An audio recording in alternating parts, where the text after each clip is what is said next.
Maligayang pagbabalik kaibigan. Sa videong ito, pag-uusapan natin ang mga estatwa na naaktwang gumagalaw. Yan ang aalamin natin. Pero bago natin ipagpatuloy ang videong ito, ay kung interesado ka sa mga ganitong video, ay mag-subscribe ka na at pindutin mo na rin ang bell icon para maging updated ka sa mga futures upload natin. Nag-upload ako ng isa o higit pa sa loob lamang ng isang linggo. At kung meron kang gustong ipakwento o di kaya ay pasaliksik ay mag-comment ka lamang sa ibaba ng video ito. Maraming salamat.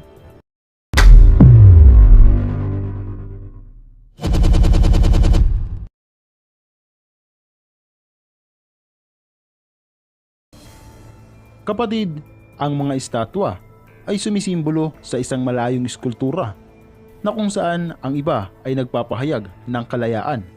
Ang mga estatwa ay itinayo bilang isang magandang tanawin at ang iba ay may mga dahilan. Tulad na lamang ng Statue of Liberty na itinayo dahil sa paglaya ng Estados Unidos. Pero kapatid, kapag nakakita ka ba ng estatwang gumagalaw, tatakbo ka ba? Number 10. Jesus. Kapatid, ang video na ito ay kuha sa ibang bansa. Ito ay isang prosesyon na kung saan ang mga tao ay inililibot ang mga imahe. At laking gulat ng mga tao nang biglang gumalaw ito. Gumalaw ang ulo nito na animoy tumingala. Ito ay hindi sadyang nakuhaan ng kamera. Noong kanilang papanoorin na ang kuha, laking gulat ng mga tao dahil totoo nga ang paggalaw nito. Panoorin natin ang buong video. Marami ang nagsasabi na ito ay nakokontrol lamang dahil kuha lamang ito noong taong 2019. Posible daw na merong daya ito.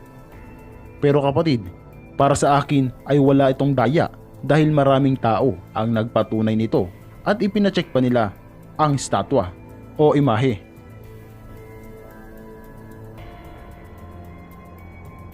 Number 9. Egyptian statue. Kapatid, ang video na ito ay kuha sa isang museum.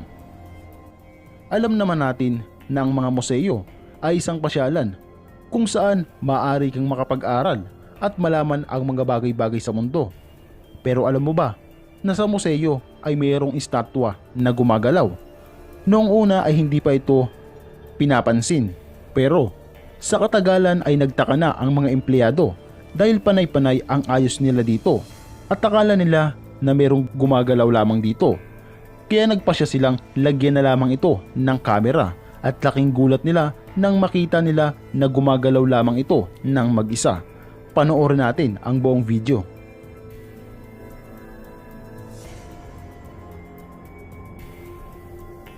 Number 8. Snow White statue.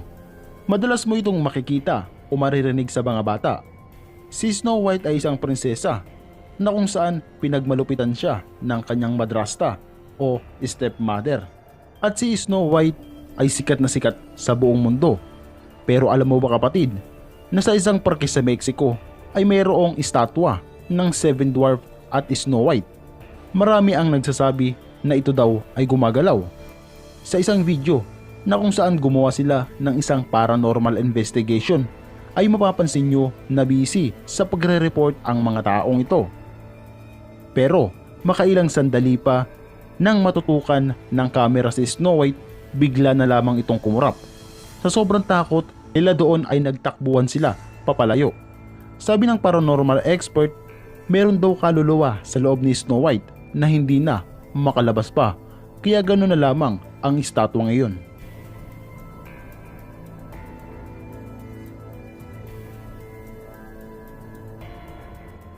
Number 7. Jesus Christ.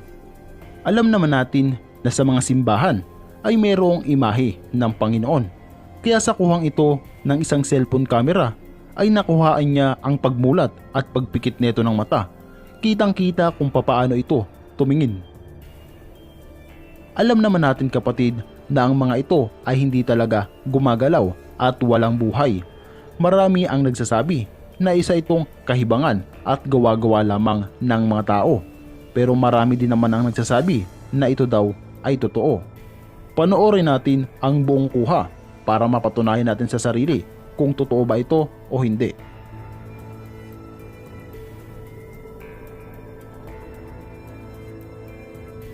Number 6. Sai Baba Statue. Sai Baba o mas kilala sa tawag na Shirdi Baba, isa itong Indian spiritual master. At kapatid, isa itong totoong tao. Ipinanganak noong September 28, 1838 at namatay noong October 15, 1918 sa India. Si Sai Baba ay mayroong rebulto na kung saan marami ang nagdadasal dito. Isang gabi ito ay nakuhaan ng CCTV na naaktuhang gumagalaw. Mapapansin nyo dito ang paggalaw ng kanyang balikat at dibdib at para bang humihinga. At mapapansin nyo rin ang dahang-dahang paggalaw ng kamay nito. Sa pangyayaring ito, marami ang taong pumunta dito para makita ang mapaghimalang imahe o estatwa ni Sai Baba.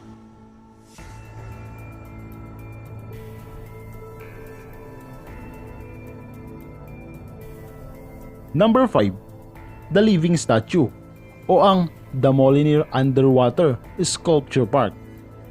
Ito ang mga estatwang nasa kailaliman ng karagatan ng Caribbean Sea. Ito ay ginawa ng isang British sculptor na si Jason Cairns Taylor noong taong 2004. Kapatid, mayroong mga tao na sumisi dito at nakita nila ang ganda ng kailaliman ng karagatan at ang ganda ng mga estatwa, pero sa hindi makapaniwalang pangyayari na isa sa mga estatwa ay bigla na lamang dumilat ang mga mata. Nakita ito ng isang scuba diver at sa takot ay napaahon na lamang siya sa tubig. Ayon sa kanyang nasaksihan, habang siya ay lumalangoy ay nakita na lamang niya na bigla na lang itong dumilat at nakatitig sa kanya. Kaya sa sobrang takot niya ay bigla-bigla na lamang siyang umahon sa tubig at hindi na sinubukang lumangoy pa ulit. Number 4. Madonna in the Blood. Ang imahe ng Berheng Maria na lumuluhan ng dugo, hindi lamang isa, hindi lamang dalawa, kundi 38 beses. Ang imaheng ito ay nagbula sa pamilyang Freyas na patuloy itong pinagdarasalan dahil sa himalang ipinapakita nito. Kapatid, dito sa ating bansa ay mayroon ding mga pangyayaring ganito.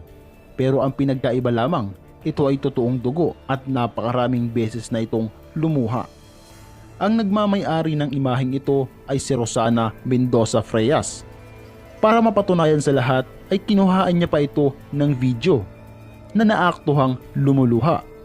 Ang babaeng nagmamay-ari nito ay kinausap ng isang media sa ibang bansa. Sinabi niya na ibinigay sa kanya ang imaheng iyon noong meron siyang karamdaman. Number 3. Ang imahe ng Panginoon o si Jesus. Alam natin na sa mga simbahang Katoliko ay mayroong mga imahe ng Panginoon. Sa kuhang ito ng isang cellphone camera ay kitang-kita kung papaano kumarap at bumuka ang bibig nito.